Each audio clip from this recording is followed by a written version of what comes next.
তবে তাহলে আপনারা বলুন, বলে তাহলে আবার নিতাই ভজ বলে কেন? সংসারী জীব যে যে ক্লাসে পড়বে শিক্ষক তো তাকে সেই ক্লাসের জ্ঞান অর্জন করাবে নাকি? আমার আপনারা বলুন তো, হ্যাঁ? যার সবেমাত্র যে কিছু জানে না তারে দিতে হবে বর্ণ পরিচয়, আগে তাকে বর্ণ শেখানো হবে। এই জন্য দেখুন না, কি লেখা আছে? অতে অচগর আসছে ধেয়ে আসছে তেড়ে, আরে আমটি আমি খাবো পেড়ে। কি সুন্দর কবিতার সুরে ছন্দ ধরিয়ে একে একে করেছে বর্ণন। ওই রং চং দিয়ে একটা অজগর সাপকে নিয়ে ওইভাবে মনে হয় যেন একেবারে তেড়ে চলে আসছে। আমটাকে সুন্দর করে পরিপক্ক করে ওইখানে ছবি এঁকে দিয়েছে। ছেলে কিন্তু প্রথমে ওর দিকেও চায় না, আর দিকেও চায় না, ও শুধু ওই কি দেখে? অজগর সাপ আর আম। আমা বলুন ঠিক কিনা? আমারও নাতি একটা আছে ঘরে, খুলে বলি আপনার দিকের ধারে, আমি কি শিক্ষা দেব ওরে? ওই আমার শিখায়। আমারে কয় যে আমারে নিয়ে যাও না কেন, আমি গাবো কবি গান। আচ্ছা, আমি কবি গান গাইলে পুরস্কার দেবে না সবাই? আমি বললাম হ্যাঁ দেবে তো। তা কয় যে কবি গান কেমন, তাহলে আমার শিখিয়ে দাও। দুজন বাজারে যাচ্ছি, ও পথিমধ্যে আমাকে এখন কবি গান তার শোনাতেই। তা এইরকম। তাহলে দেখো, প্রথমে দৃষ্টি কোথায়? প্রথমে ছবির দিকে, তাই নয়? খুলে বলি আপনাদের কাছে, বিজ্ঞানে জরিপ করে দেখেছে মানুষ এই 10 ইন্দ্রিয়ের যত কিছু তার চোখ দিয়ে হলো 85% জ্ঞান অর্জন করে। মানুষ এই চোখ দিয়ে 85% জ্ঞান অর্জন করে, আর অন্যান্য ইন্দ্রিয় দিয়ে বাকি 15% আহরণ করে দুনিয়ায়। সেই জন্যে যা দেখে শোনা এবং দেখা দুটো একসঙ্গে হয়, ওইটা কিন্তু একেবারে মানুষের মনে গেঁথে যায়। তাই তো টেলিভিশনের পর্দায় যেটা দেখে মানুষ সহজে বলে না। ছোট্ট ছেলেরাও যখন ওই ছবি দেখতে দেখতে তারপরে আক্ষরিক জ্ঞান হয়, এই যে হয় বর্ণ পরিচয়, আমি জানাই আপনাদিগের গোচরে, তাহলে যে কিছু বুঝতে না পারে তারে প্রথম ছবি দিয়ে বর্ণকে নিয়ে তখন তাকে আক্ষরিক জ্ঞান বোঝানো হয়। ও বাবা, আমি খুলে বলি তোমার স্থান, তারে যদি সেই বিএ ক্লাসের সাহিত্য কান নিয়ে ধরো সবাই পড়ো, আচ্ছা সে কি বুঝবে? ওই যে ওর মতো এক বলদ জামাই শ্বশুরবাড়ি গেছে, লেখাপড়া তেমন জানে না, ওই ছোটোবেলায় এইরকম ওই বর্ণ পরিচয় শিখেছিল, তারপরে আর স্কুল কলেজে কোনোদিন যায় নাই। একদিন গিয়েছিল, দেখে যে মাস্টার মশাই ওই বেতের ওই ছাত্রের পিঠের পরে বিদ্যে বেত দিয়ে দিচ্ছে ভরিয়া। ও দূর থেকে দৌড়াই আসছে, ফিরে আর জীবনে দৌড় কাট পার হয় না। দেখেছো বাবা, তার শ্বশুর বাড়ি গেছে, তা সবাই সন্ধ্যাবেলায় জামাই আসছে, শাশুড়িরা বায়না ধরেছে রামায়ণ শুনবে, ওই জামাইয়ের মুখে শালিরা এসে ধরেছে, হ্যাঁ জামাইবাবু। সবাই চারদিক দিয়ে গিরে বসছে, তো রামায়ণ এনে দিয়েছে।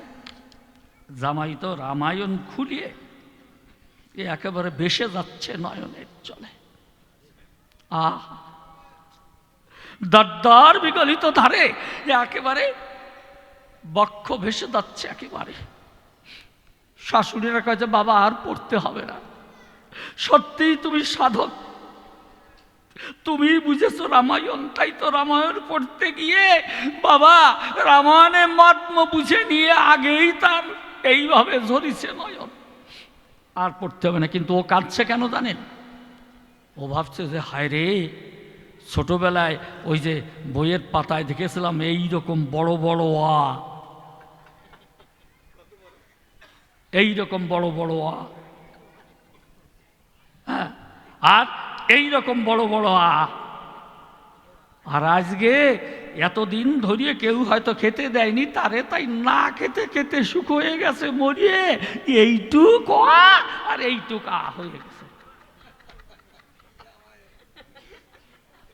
আর রামায়ণের বুঝিছে ওই কায়দায় বুঝে না বাবা, ফুটো ড্রামের মতন। আমার ছোট্ট একটা গল্প মনে পড়ে গেছে, বলবো, ক্ষমা করবেন সদ্যজন, কেননা গল্প বলতে আমার আসলে ইচ্ছা না,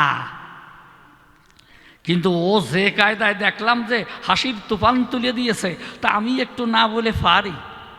হ্যাঁ হ্যাঁ, তাতে তো সবাই ভাববে যে এই বুড়ো বেটা বোধহয় জানে না। হ্যাঁ, এই সব মায়েরা ভাববে যে এই বুড়ো বেটা বোধহয় এসব জানে না, কিন্তু এই বুড়ো যে রস ঢালি আপনাদের কাছে বলি খুলে, ওর মতো অপকণ্ড জন্মাইছি কতটা তার ঠিক ঠিকানা নাই। ওদের মতো অপকণ্ড জন্মাতি জন্মাতি আমি বুড়ো হয়েছি, মাথায় টাক পড়ে গেছে, আমার হাঁটুর ছাল নাই। আর আজ যদি ও আমারে এইগুলো দেখাতে চায়, আচ্ছা গায়ে সয় আপনারা কন, একেবারে ফুটো ড্রামের মতন। এক লোক পল্লী বাস করে, পল্লী এলাকায়, তা কলকাতায় ডাক্তার দেখাতে যাবে এইটা ভেবে একবার ভোরবেলায় স্টেশনে গিয়ে বসে আছে। তা ভোরবেলা স্টেশনে গেছে, খুলে বলি আপনাদিগের কাছে কর্তার তার লেখাপড়া ভালো জানা নাই, তাতে চেহারা কেমন জানেন, একেবারে জাইগেন্টিক ফিগার। খুলে বলি আপনাদিগের ধার, এই মাঝখানে এই হ্যাঁসা বুড়ি দেখেছেন, তা একটা লুঙ্গি পরেছে বুঝলেন, তাতে ইনার ছাড়া, ওরে কপাল ফুল, একটা লুঙ্গি পরেছে, লুঙ্গি মানে একটা সাদা থান, তাই মাঝখান দিয়ে সেলাই করা, ওইটা আর কি লুঙ্গির মতো করে পরেছে, আর নিচে কোনো আন্ডার টান্ডার পরে নাই। বুঝেছ? হ্যাঁ, কলকাতায় রওনা দেশে করবে কি, লেখাপড়া শিখা লাগবে না। আর উপরে একটা হাফ শার্ট গায়ে দিয়েছে, বুক ফাড়া, উপরের বোতাম একটা আছে, নিচের দুটো আছে, মাঝখানে দুটো নাই। কারণ আছে তো, ওই যে হ্যাঁসা বুড়ি, ও বোতামে রাখতে পারে নাই ধরিয়ে, বুড়ি ঠেলার চটে গেছে সিঁড়িয়ে। এখন ওইভাবে তখন প্ল্যাটফর্মে বসে রয়। এর ভিতরে ফার্স্ট ট্রেন যখন ছেড়ে দিল, আপনাদের কাছে বলা ভালো, কর্তা তো যেখানে বসা ছিল সোজাসুজি যে কম্পার্টমেন্ট, ওই কম্পার্টমেন্টে উঠিয়ে উনি গিয়ে সিটে বসে রয়। কিন্তু ওটা যে লেডিস কম্পার্টমেন্ট, ওইটা ভোর রাত্রি, এই শীতের সময় মেয়েরা কেউ আসে নাই, উনি একা একা নিয়েছেন। জগতে নিষ্কাম, নিষ্কলুষ, অপার্থিব, অপ্রাকৃত, যা বৃন্দাবনে প্রকট ছিল, আর সেই রাধা প্রেম নিয়ে আমার মহাপ্রভু নদিয়ায় এসেছিলেন। সেই অপ্রাকৃত প্রেম জীবকে দিতে, জীবের সাথে করতে আসছে। প্রেমের পরিপূর্ণতা কোথায়? বিরহে। বিরহ ভিন্ন প্রেম মধুর হয় না কখন। এই জন্য প্রেমের পরিপূর্ণতা বিরহে। তাই তো কবি বলেছেন, বিরহে পাই যে তোমায় হারাই মিলন ক্ষণে। ওমা, আমার আলোচনা একটু অন্যরকম, আমাকে ভুল বুঝছেন না। আমি কাব্য, সাহিত্য, ধর্ম, দর্শন, শাস্ত্র সব কিছু অ্যাবস্ট্রাক্ট করে নির্যাস প্রেমটাকে আমি আপনাদের কাছে দেব বলে। দেখেছেন? তাহলে প্রেমের পরিপূর্ণতা বিরহে।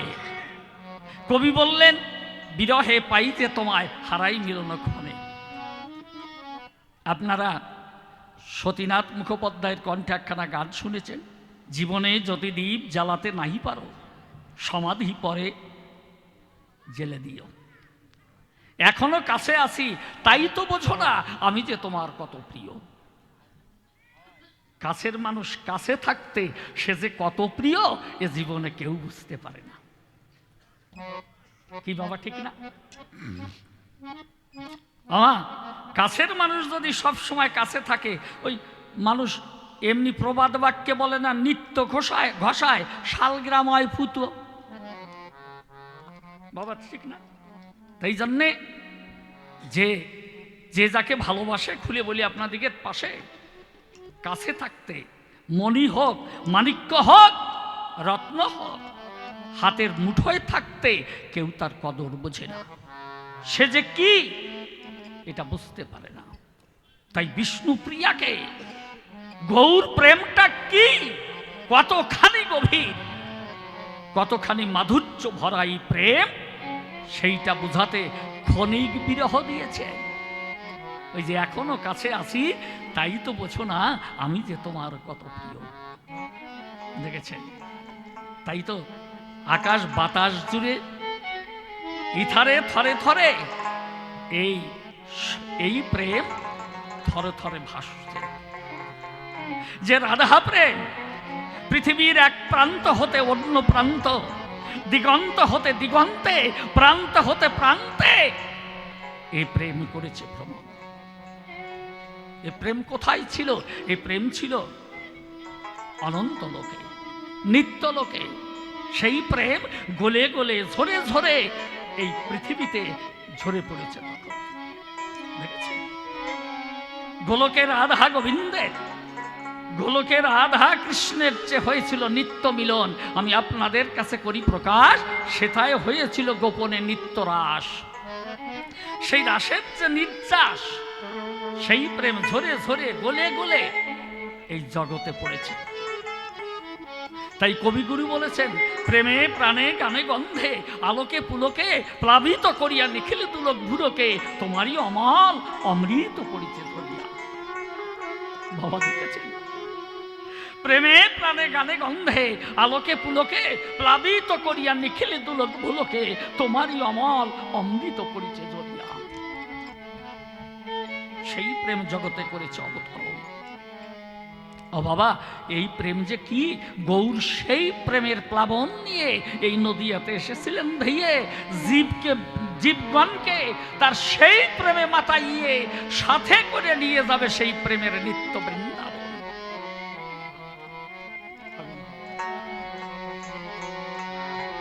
ওরে ফাগুন হাওয়ায় কৃষ্ণ চূড়ায়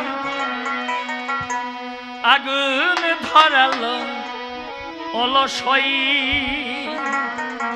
আগুন ধরালো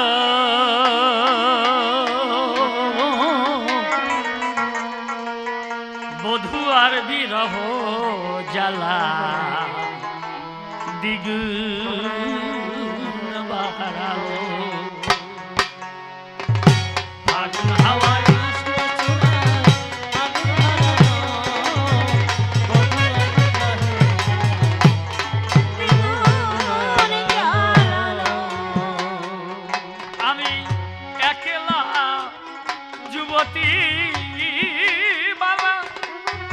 আর কত শশিব জ্বালালো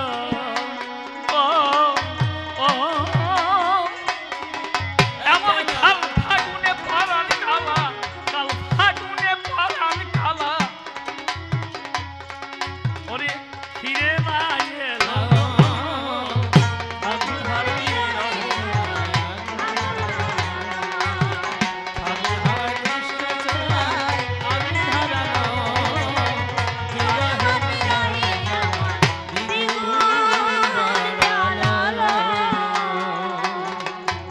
আগুনেরই খেলা খালি বলয় পবনে, ওরে চতুর্দিক হইতে আমার বেরলো আগুনে, ও বেরলো আগুনে। আগুনেরই খেলা খেলে মলয় পবনে, চতুর্দিক হইতে আমার বেরলো আগুনে।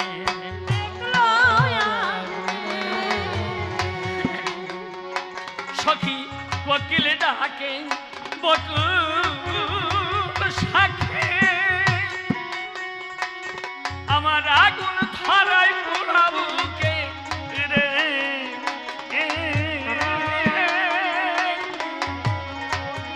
কোকিল ডাকে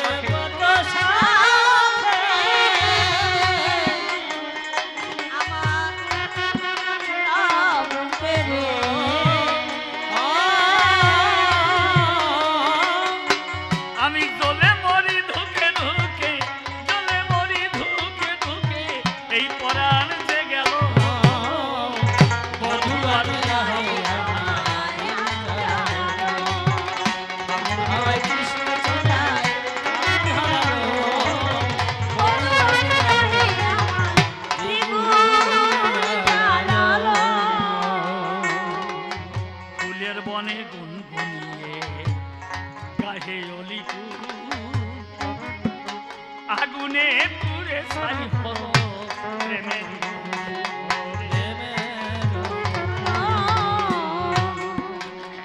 আর ওই ফুলের বনে গুনগুনিয়ে গাহে অলিকু আগুনে পুড়ে ছাই হলো প্রেমেরই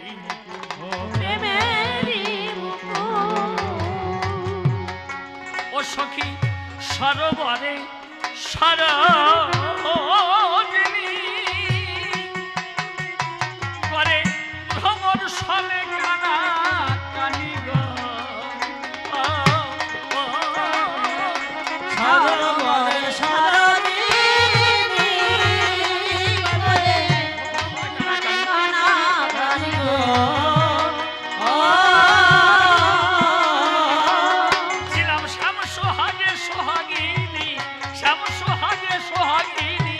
আমার সবই ফুরালো বধুয়ার বিরহে আমায় দিন জ্বালালো ঠাকুর হয় কৃষ্ণ চুলায় আগুন ধরালো বধুয়ার বিরহে আমায় দিন জ্বালালো ফাল্গুনী পূর্ণিমার চাঁদ সুধা নাহি তার ওরে ঢালিয়া গরল রাশি দহিছে আমায় ওই ফাল্গুনী পূর্ণিমার চাঁদ সুধা নাহি তার ঢালিয়া গরল রাশি দহিছে আমায় বলো সব যেন আগুনের খনি আমি কেমন কাটাই যদি রে আর সব যেন আগুনের খনি কেমন কাটাই রজনী গো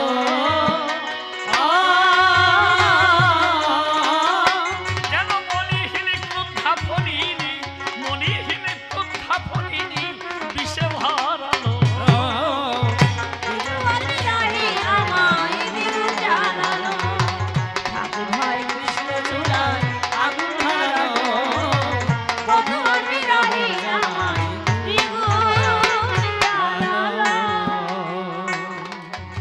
বনের আগুন নিভে সখী শীতল জল ঢালিলে আমার মনের আগুন দ্বিগুণ জ্বলে নিভে না তা জল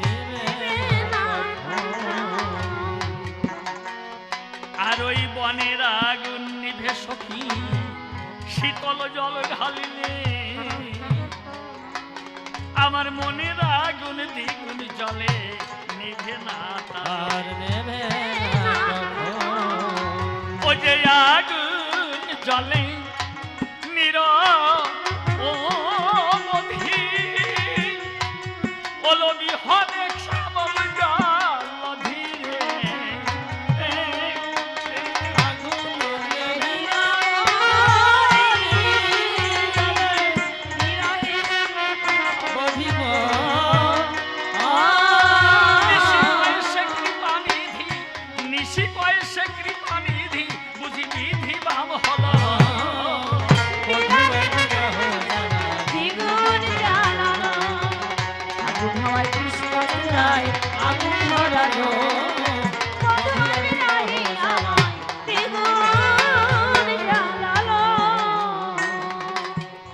মা যখন কোকিল ভেবে বিদায় দিয়ে দেয় মহাপ্রভু সন্ন্যাসেতে নিজে নিতে চায় তবে বাবা তুমি বললে যে অশ্বমেধ গবালম্ব সন্ন্যাস ফলপত্রিকম দেবরেণ সুতোৎপত্তি কলৌ পঞ্চ বিপর্যয় কলিতে অশ্বমেধ গোমেধ যজ্ঞ করা মানা অশ্বমেধ গবালম্ব তৃতীয় হলো সন্ন্যাস আর চতুর্থ হলো দেবরেণ সুতোৎপত্তি দেবর হতে সন্তান উৎপাদন এগুলো কলিতে চলবে না তাহলে অশ্বমেধ গবালম্ব সন্ন্যাস ফলপত্রিকা বলপত্রিকম মানে মাংস দিয়ে মা বাবার শ্রাদ্ধ করা নিষেধ। কোন মা বাবার শ্রাদ্ধে মাংস দেবে না, এটা করেছিল মানা। তবে বাবা, তোমার একটা কথা নাই জানা, এইটা মহাপ্রভু বলেন নাই, আর এটা এই কলির যুগের জন্য নয়, এ হলো নারদীয় পুরাণে লেখা। আপনাদেরকে নিশ্চয়ই আছে দেখা, যে কলিতে নারদ মুনি ছিল ওই বিশ্ববসুধায়, সেই কলির জন্য নারদ হয়ে অগ্রগণ্য এ কথা করেছিলেন বর্ণন নারদীয় পুরাণে। অশ্বমেধ গবলেম্ব সন্ন্যাস বলপৈত্রিক দেবরেণ শীতোৎপত্তি কলৌ পঞ্চ বিবর্জয়। আর মহাপ্রভু তিনি কি সন্ন্যাস নিয়েছিলেন? বিষ্ণু সন্ন্যাস। দেখেছেন? আর ওই সন্ন্যাস তিনি নিজের জন্য নেন নাই, তিনি জগতের কল্যাণের জন্য নিয়েছেন। জীব জগৎকে উদ্ধার করতে তিনি এই সন্ন্যাস করেছেন গ্রহণ। ও বাবা, এর জন্য তুমিও ঋণী, এর জন্য তুমিও ঋণী, আমিও ঋণী, জগতের সকল জীব ঋণী হবে নিশ্চয়। মহাপ্রভু মাকে বলেছিলেন, মা তাহলে আমি কি সন্ন্যাস নেব না, সন্ন্যাস ভেঙে দেব? মা বলেছেন না, খবরদার বাবা, তোকে করি মানা, সন্ন্যাস তোকে নিতেই হবে। যে ব্যক্তি সন্ন্যাস নিয়ে ভেঙে দেয় তার 21 পুরুষ নরকে যায়, আর যে সন্ন্যাস গ্রহণ করে তার 14 পুরুষ যায় স্বর্গপুরে। মা বলছে সন্ন্যাস তোকে নিতেই হবে। এইবার আপনারা বলুন তো, মহাপ্রভু কি মাকে ছেড়ে গিয়েছেন? না, মাই আদেশ দিয়েছেন। মহাপ্রভু বললেন, ও মা, তাহলে তুমি যে কাঁদছ, মা করে মানা, নিমাই রে, আমি কাঁদি না, আমি কাঁদি না, আমার মধ্যে মায়া কাঁদে সর্বক্ষণ, আমার মধ্যে মায়া কাঁদে, আমি যে মায়ায় ঢাকা আছি। হ্যাঁ, এই হলো লীলার কারণ। এই জীব জগৎকে ঢেকে রাখে মায়ায়, আর ঈশ্বরের ঈশ্বরত্বকে ঢেকে রাখে যোগমায়ায়। তাই পরিষ্কার ভাগবতে করেছে লিখন, যোগমায়া মুপাশ্রিতম। আমি যোগমায়াকে অবলম্বন করে, যোগমায়াকে আশ্রয় করে নেমে আসে বিশ্ব চরাচরে, তাতে ধন্য হয় বিশ্ব। এই জন্য মা করে মানা, বাপরে আমি কাঁদি না, আমার মধ্যে মায়া কাঁদে সর্বক্ষণ। তাই সন্ন্যাস তোকে নিতেই হবে। মায়ের আদেশ নিয়ে শিরে মহাপ্রভু তখন এই সন্ন্যাস নিয়েছিল এই জীবেরই কারণ। কলির জীবকে উদ্ধারিতে প্রভু গিয়েছিল, এই সন্ন্যাস নিয়ে প্রভু জগৎকে জানালো। বুঝেছ বাবা? হ্যাঁ, তাহলে দেখেছেন বিষ্ণুপ্রিয়াকে, না না না, বিষ্ণুপ্রিয়াকেও ত্যায্য করে যাননি তিনি। বিষ্ণুপ্রিয়া যেদিন মহাপ্রভু এই নদিয়া ছেড়ে গিয়েছেন, সন্ন্যাস নিয়ে গিয়েছেন, সেদিন বিষ্ণুপ্রিয়া ওই মন্দিরে ঢুকেছে, আর জীবনে কেউ তাকে বাহিরে করে নাই দর্শন। ওমা দেখেছেন, যেদিন থেকে মহাপ্রভু সন্ন্যাস নিয়ে চলে গেছেন, প্রিয়ার কাছ থেকে চলে গিয়েছেন, সেদিন থেকে বিষ্ণুপ্রিয়া মন্দিরে ঢুকেছে, আর কেউ তাকে বাহিরে দেখে না। কিভাবে জীবন ধারণ করেছে জানেন? প্রভু যখন সন্ন্যাস নিয়েছিলেন বয়স তখন 24 বৎসর, আর বিষ্ণুপ্রিয়ার বয়স মাত্র 14 বৎসর। সামান্য 14 বৎসরের বালিকা প্রতিদিন 1 গণ্ডিশ চাল হাতে ধরে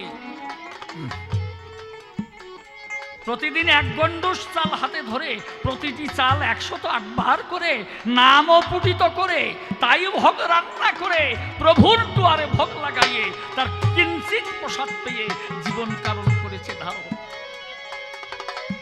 আরে সামান্য 14 বৎসরের বালিকা, কি অপূর্ব চরিত্র দেখেছে নয়? আজ প্রভু এসে বিষ্ণুপ্রিয়ার মন্দিরের বাহিরে দাঁড়িয়ে ডাক দিয়েছেন, প্রিয়া আমি এসেছি। প্রিয়া চমকে উঠেছে, একই এ যে আমার প্রভুর কণ্ঠস্বর। দেখেছে, পাগলের মতো ছুটে যেতেই আবার থমকে দাঁড়িয়েছে। ও আমার প্রভু তো সন্ন্যাসী। তাই অবগুণ্ঠনবতী হয়ে মানে মাথায় ঘোমটা তুলে দিয়ে নিচের দিকে চেয়ে আস্তে আস্তে করে ছুটে চলেছেন। কেননা আমার প্রভু যদি আমার বদন দর্শন করে তার সন্ন্যাসের ক্ষতি হয়, এই ভয়ে তিনি নিজের ঘোমটা টেনে দিয়ে মাথা নিচু করে যাচ্ছেন। যেতে যেতে দুটি আখি পাতে যখনই প্রভুর চরণ যুগল হয়েছে দর্শন, গললগ্নে কৃতবাসে পড়ে মানে নিজের শাড়ির আঁচলখানা গলে জড়িয়ে লুটিয়ে পড়ে প্রভুর পাদপদ্মে প্রণাম দিয়ে উঠে দাঁড়িয়ে আছে, অবনত মস্তকে দাঁড়িয়ে আছে। অক্ষিকল বেয়ে বেদনার অশ্রুমালা নিঃঝরিণীর ধারার মতো ঝরঝর ঝরঝর করে ধরে পড়ছে। দেখেছি কি অপূর্ব চরিত্র। আমার প্রভু বলছেন, প্রিয়া তাকাও, প্রিয়া একবার তাকাও। বিষ্ণুপ্রিয়া মস্তক হেলনে মানে মাথা নেড়ে বলছে না। বলে কেন? আমি তোমাকে দীর্ঘ বিরহ দিয়েছি বলে আমার মুখের দিকে তুমি মুখ তুলে তাকাবে না? প্রিয়া বলছে না, তা নয় প্রভু। শুনেছি কোন রমণীর মুখের দিকে তাকালে কোন সন্ন্যাসীর সন্ন্যাস থাকে না। তাই আমার মতো হতভাগিনীর মুখের দিকে তাকিয়ে তোমার সন্ন্যাস ভেঙে যাক আমি চাই না প্রভু, আমি চাই না।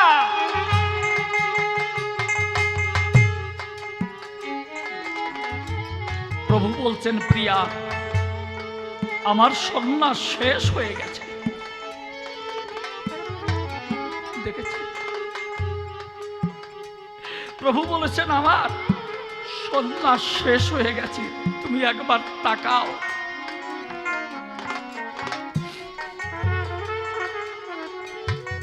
প্রিয়া বদন তুলে অবগুণ্ঠন ফেলে যখনই আঁখি মেলে প্রভুর মুখের দিকে তাকিয়েছে, সাগর তখন উথাল পাতাল ঢেউ তুলে উন্মাদনায় চলেছে ছুটে। ওরে ওর চতুর্দিক থেকে ঝঞ্ঝা বায়ু যেন আনন্দে মগ্ন হয়ে তারা ছুটেছে। আকাশ পথে অনন্ত নক্ষত্ররাজি আত্মহারা হয়ে চলে চলে।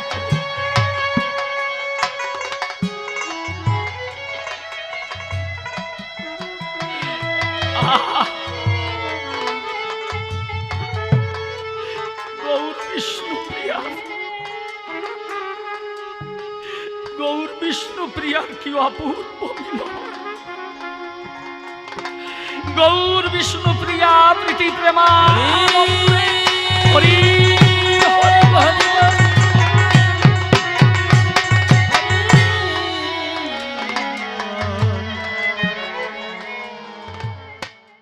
এবার তৃতীয় কি? আচ্ছা, তৃতীয় প্রশ্নখানা তোমার কাছে করি একটু যোজনা। যে রাধারানী, শুনুন তার অপূর্ব কাহিনী, ভগবান শ্রীকৃষ্ণকে পায়ে ধরায় করেছিল মান, শুনুন যত ভক্ত প্রাণ। এখানেই তো লীলা কীর্তনে শুনবেন লীলা কীর্তনাদের মুখে এই মানের গান। মানভঞ্জন আছে না, রস উদ্গার। তবে একটা কথা, কীর্তনী যারা যারা গান টান গায় সবাই আমার প্রণম্য, কিন্তু আমি একজনের গান মোটে ভুলতেই পারি না। তখন আমি 9-এ কি 10-এ পড়ি। আমার বাড়ির কাছে গানে গিয়েছিলেন সদানন্দ মহারাজ। এই নবদ্বীপে ওনার মন্দির আছে, সদানন্দ বাবাজি। ওনার রসোদ্গার আমি কিছু বুঝি না। আমার 9-10-এ যখন পড়ি তখন এই সঙ্গীতের কি বুঝি। আমি ভোরবেলা গিয়ে বসেছি যে এত বড় নাম করা মানুষ, একটু শুনে আসি। মা বলে চল। তা আমি যে কখন গিয়ে ওনার চরণে পড়েছিলাম তা আমি নিজেও জানি না। এত সুন্দর ভাষা হয় মানুষের। তিনি ভক্তদের আনন্দ দিতে পারেন যার ভিতরে আনন্দ আছে। কি আনন্দ তা কি আর বলা লাগে। যিনি পরিপূর্ণ গৌর গোবিন্দের চরণে নিজেকে সঁপে দিতে পেরেছেন, সেই মানুষ যদি তার লীলা বর্ণনা করে তখন তা প্রাণবন্ত হয়ে ওঠে। আর কেউ গোবিন্দকে মানে না, গোবিন্দ ভজন করে না, খালি মোটা টাকার বায়না নিয়ে অভিনয় করে, এদের গানে মানুষের হৃদয়কে ছোঁয় না। তার গানে হৃদয় স্পর্শ করে যিনি পরিপূর্ণ আমার গৌর গোবিন্দকে মানেন, জানার চেষ্টা করেন, আত্মনিবেদন করেছেন তার পায়। তাহলে সদানন্দ মহারাজের সত্যি গান শুনে আমি এতটা মুগ্ধ হয়েছিলাম, আরো কয়েকদিন শুনেছি, কাছাকাছি হলেই যেতাম। তাহলে সে রাধারানী করেছিল মান, সেই মান ভাঙাতে বলবো আপনাদের সাক্ষাতে কিন্তু প্রথম রেখে যায় প্রশ্ন খান। তাহলে যে রাধারানী গোবিন্দকে পায়ে ধরায় কত কষ্ট দিয়েছিল, এক এক করে ভাগবতে আছে তার পরিচয়। সেই রাধা প্রেম কি করে উন্নত উজ্জ্বল হয়। আর বৃন্দাবনের প্রেম অর্থাৎ গোপী প্রেমকে ব্যভিচারী প্রেম বলে ভাগবতে দিয়েছে পরিচয়। তাহলে যদি ব্যভিচারী প্রেম হয়, খবরদার করি মানা, না শুনে কেহ নেগেটিভ ভাবনাটা নেবেন না। এই ব্যভিচারের মানেটা কি আপনারা শুনবেন ওনার সুন্দর ভাষায়। তাহলে গোপী প্রেমকে ব্যভিচারী প্রেম বলা হয়েছে ভাগবতে, বলি আপনাদের সাক্ষাতে। সেই প্রেম কি করে উন্নত উজ্জ্বল হলো সবাই একটু খুলে বলো। তাহলে সেই গোপী প্রেমটা কেমন, সেই গোপী প্রেম একটু ব্যাখ্যা করে তুমি বলবে মহতী সভায়। আমরা একটু ভাগবত শুনবো, কি বলেন? এরকম মানুষ কি আর পাবো? আমার এই জেঠুমণি, ওনার যদি বেদান্ত আলোচনা শোনেন চমকে যাবেন। আপনারা বুঝে উঠতে পারবেন না উনি বেদান্ত দর্শনের উপরে কিভাবে আলোচনা করতে পারেন। আর ওনার মতো ভাগবত জানা কোনো মানুষ কবির জগতে নাই, জীবিত নাই। এই জেঠু যেভাবে ভাগবতকে বলতে পারেন, খালি পড়লেই মা বলা যায় না যদি ভিতরে তা উপলব্ধিতে না আসে। শুনবেন আমার গুরুদেবকে নিয়ে গান বাংলাদেশে, তখন কথায় কথায় বলেছিলেন যে আমরা কলেজে গান দেব, কলেজে গান। তখন সেখানকার অধ্যাপকরা বলেছিলেন যে নিশিবাবু ছাড়া কলেজের গান হবে না। কেন? উনি যখন বেদান্ত দর্শনে আলোচনা করবেন তা শোনার মতো তো মানুষ চাই। আপনারা যে খারাপ তা না মা। তাহলে উনি কত জানাশোনা মানুষ। তবে জীবনের ঘূর্ণয়নে বলি আপনাদের সন্নিধানে আজ হয়তো একটু কষ্ট হচ্ছে, কিন্তু এককালীন তো উনি রকেট গতিতে গান গেয়েছেন। ওই জায়গায় তো আমিও হয়তো একদিন এসে পৌঁছাবো, কিন্তু যতদিনে না পৌঁছাবো ততদিন ঠেলিয়া যাবো, কপালে যাওয়ার হইয়া যাক, কি কন? তাহলে সেই রাধা প্রেমটা কি? অকৈতব কৃষ্ণ প্রেমে যেন জম্বু না বহেম, সেই প্রেম নিলোকে না হয়। যদি হয় যোগ না হয় বিয়োগ, বিয়োগ হলে কভু না জীব হয়। তোমার লেখনীতে পাওয়া যায়। তাহলে সেই প্রেমটা কি? কেন তাকে ব্যভিচার বলা হলো? অন্য কোনো ভাষা ছিল নাকি? তুমি তো লিখেছ, তুমি কেন বললে ব্যভিচারী প্রেম? যদি বলতে পারতে ভালো না, ওই প্রেমটা ভালো না, কিন্তু তুমি এখানে ব্যভিচার শব্দটা প্রয়োগ করেছ। তাহলে কোন সত্যকে প্রকাশ করিতে, কোন প্রেমটাকে সুন্দরভাবে তুলে ধরতে তোমাকে এই ভাষাটাকেই অবলম্বন করতে হয়েছে, এটা আমার জানবার বিষয়। আমার বোঝা গেল কি? গোপী প্রেমটাকে বলছে ব্যভিচারী প্রেম ভাগবতেও এবং ওনার লেখনীতে। তাহলে সেই গোপী প্রেমটা কি, রাধাকৃষ্ণ প্রেমটা কি, এটা একটু ভালো করে দেবে পরিচয়। আবার বলছে সখীর অনুগতি বিনে ওই সত্যজ্ঞানী ভজিলেও না পাবে ব্রজেন্দ্র নন্দনে। বলছে খালি সখীর আনুগত্য লাভ করলে হবে না, মঞ্জরি ভাব চাই। তাহলে রাধা প্রেমের ঊর্ধ্বে, গোপী প্রেমের ঊর্ধ্বে কি মঞ্জরি ভাব? সত্যি ভক্তমণ্ডলী, উনার মতো মানুষ আছে বলে এগুলো আমার বলতে ভালো লাগছে। অন্য কেউ থাকলে এদিকে হাঁটতামই না, একেবারে আপনাদের কাছে করজোরে বললাম। অন্য কোনো কবি যদি থাকতেন আমি এই প্রশ্নের ভিতরে যেতামই না। খালি উনি আছেন বলে আজ সাহস করে কথাগুলো বলে গেলাম। বলছে খালি সখীর আনুগত্য হবে না, মঞ্জরি সেবা চাই। তাহলে সে মঞ্জরি সেবাটা কি, এটা একটু বলবে তুমি, যেন সবাই আনন্দ পায়। তুমি তোমার হাই বাংলা দেবা না সোজা বাংলা দেবা, যাতে মানুষ সহজে বুঝে উঠতে পারে। এই আমার তৃতীয় নিবেদন। আর একটা কব কি কন, আচ্ছা এই যে নিতাই আর গৌর, এদের যে কৃষ্টি কালচার দেখতে পাই, এরও একটা তাৎপর্য একটু জানতে চাই। কি মহাপ্রভু একদিকে গেল, নিতাই একদিকে গেল, তাহলে নিতাইয়ের পথটা কি মানুষ বেছে নেবে, না গৌরের পথটা বেছে নেবে? আবার বলা হচ্ছে নিতাই ভজ, নিতাই ভজ, ওরে নিতাই ভজলে গৌর পাবে, নিতাই ভজ।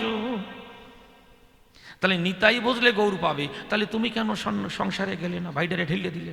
যাও সূর্যকান্ত সরখিলের মেয়ে দুইটারে বিয়ে করে ভাবমতো সংসার পাতাও। 8-8টি সন্তান জন্ম দিল নিতাই, তবু সে পুণ্যকুম্ভ। এ কথা বলবো পরে, শুনবনি কিভাবে ব্যাখ্যা করে। অমা বুঝতে কষ্ট হয়নি তো? তাহলে এই যে নিতাই ভজলে গৌর পাবে, তাহলে নিতাইয়ের পথটাই যদি সুন্দর হয়, সহজ সরল হয়, গোবিন্দ প্রাপ্তির উৎকৃষ্ট পথ হয়, তাহলে গৌর সুন্দর কেন সেই পথটাকে নিলেন না? কেন গৌর সুন্দর এইভাবে অন্য পথে হাঁটা দিলেন?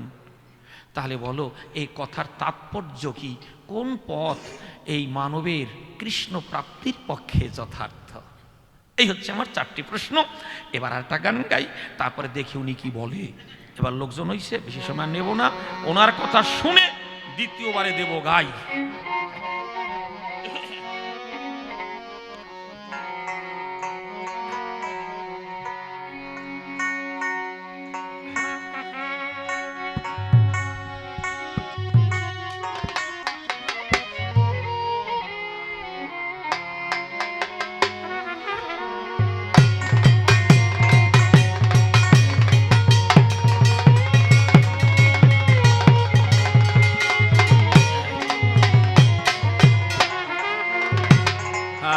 সহশিল্পীদেরটা একটু বেশি আছে দাদা, একটু কমিয়ে দিন সামান্য, আমার গান যেন চাপা না পড়ে। দাদার মাইক খুব সুন্দর, ওনাকে একটা প্রণাম জানাই। না বেশি বাড়াতে হবে না, এইটা অনেক ঠিক আছে। হ্যালো, হরি হরি বল, ঠিক আছে না মা? বুঝতে কষ্ট হচ্ছে না তো? বাহ।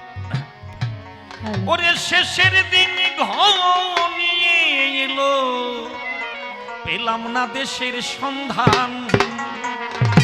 শেষের দিন ঘনায় এলো, পেলাম না দেশের সন্ধান।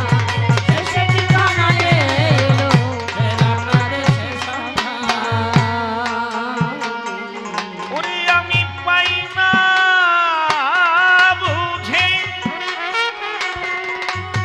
ওরে আমি পাই না বুঝে, আশা যাওয়ার কে দিল গুপ্ত বিধান। শেষের দিন ঘনায় এলো, পেলাম না দেশের সন্ধান।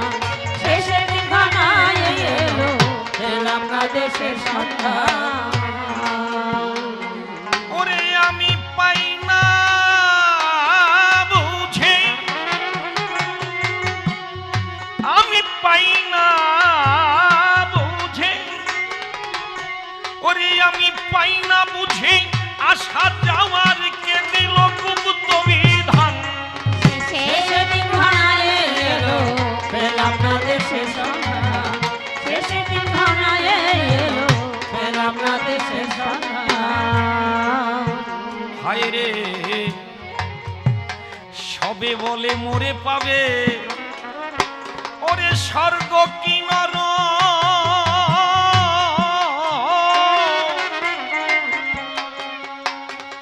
কেমন সে দেশ কেউ তো মোরা করিনি পরক। মানে এটা বোঝা গেল মা?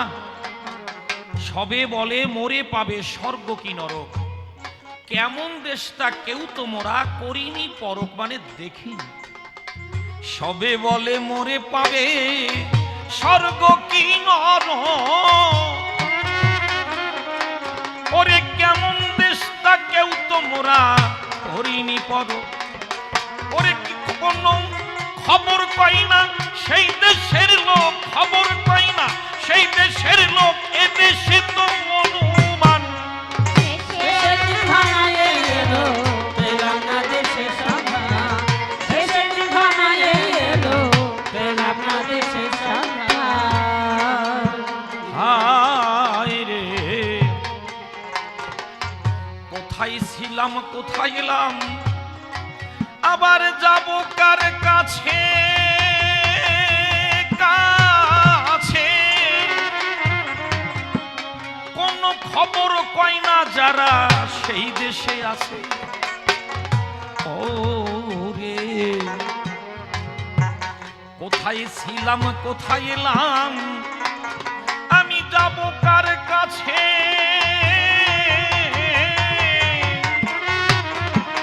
কোন খবর কয় না যারা সেই দেশে আছে। এত ভালোবাসা সবই মিছে, মুছে দিল প্রাণের টান। শেষের ঠিকানায় এলো পেলাম না দেশের সন্ধান, শেষের ঠিকানায় এলো পেলাম না দেশের সন্ধান। কি অপূর্ব রহস্য আমার। যে মা বাবার চোখে আমরা ছিলাম নয়নমণি, তাই না? একটু চোখের আড়াল হলে মা বলুন বাবা বলুন বিচলিত হয়ে ওঠে, অস্থির হয়ে ওঠে। এর কাছে ওর কাছে জিজ্ঞাসা করে, আমার খোকাকে দেখেছ? তাই না? কই, সেই যে চলে গেল মা, এখন তো কোনো কষ্ট হলেও কেউ বলবে না বাবা তোর লাগেনি তো? আমি পড়ে গেলে বেশি ব্যথা পেত আমার মা আমার বাবা, এখন বাড়ি গেলে তো আর কেউ জিজ্ঞাসা করে বলে না তোমার কষ্ট হচ্ছে না তো? খোকা ভালো আছিস? যে বন্ধুদের সাথে এত হাসি খুশি, এত খেলা, এক জায়গায় বসে কত ধরনের খাবার গ্রহণ করা, কেউ কি বলে বন্ধু আমার সময় হয়েছে আমি চললাম তোরা ভালো থাকিস? কেউ বলে না, আমার যার যার মতো সরে পড়ে।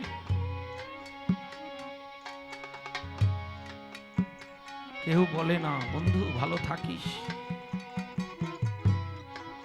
এই তো জীবন। ওরে কোথায় ছিলাম কোথায় এলাম, আবার যাব কার কাছে কাছে,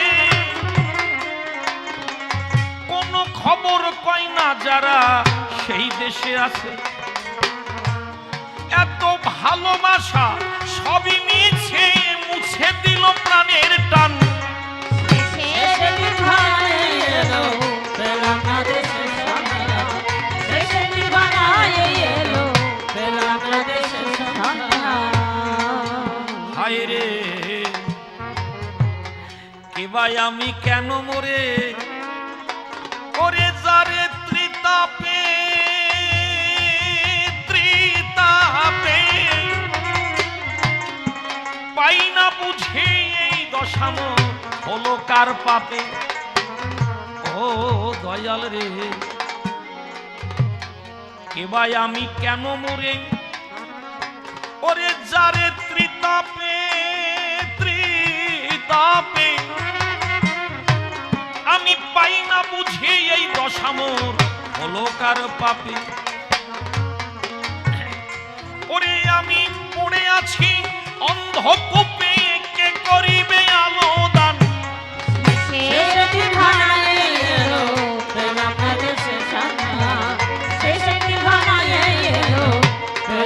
দেশে সন্ধান। ও রে, দশ ইন্দ্রিয়ের প্রিয় খেলা আমি কত খেলেছি, আবার কাব্য মঞ্চে দাঁড়িয়ে কত গান গেয়েছি। ওরে তৃণের নাই ভেসে চলেছি, তৃণের নাই ভেসে চলেছি, নাই কি চলার অবসান। শেষের ঠিকানায় এলো পেলাম না দেশে সন্ধান। শেষের ঠিকানায় এলো পেলাম না দেশে সন্ধান। শব্দ স্পর্শ রূপ রস গন্ধ, ওরে কাণ্ড কি অদ্ভুত। অনন্ত জীবনের মাঝে মোরে হলাম ভূত। এদিন অনাদি কয়, এদিন অনাদি কয়, মরণের দূত কেড়ে বুঝি নেবে প্রাণ। শেষের ঠিকানায় এলো পেলাম না দেশে সন্ধান। শেষের ঠিকানায় এলো পেলাম না দেশে সন্ধান। হায় গো,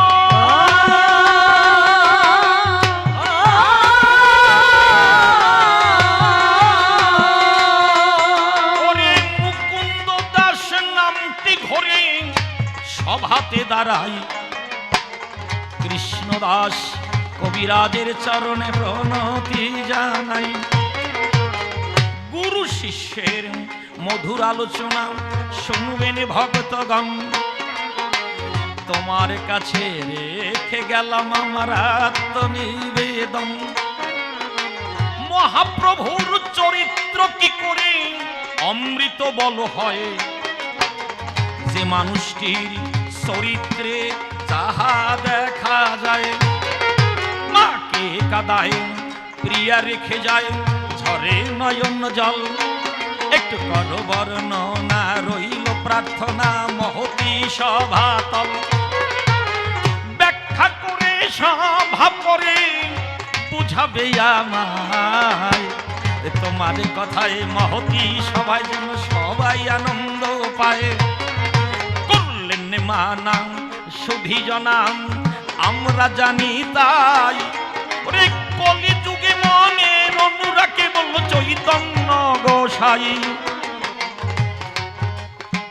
যে কথা মহাপ্রভু করিলেন বর্ণন, সন্ন্যাস লাগে না তার বর্ণনা জানি ভক্তগণ। সন্ন্যাস নিল চলে গেল প্রিয়ার, ঘরে নয়ন জল।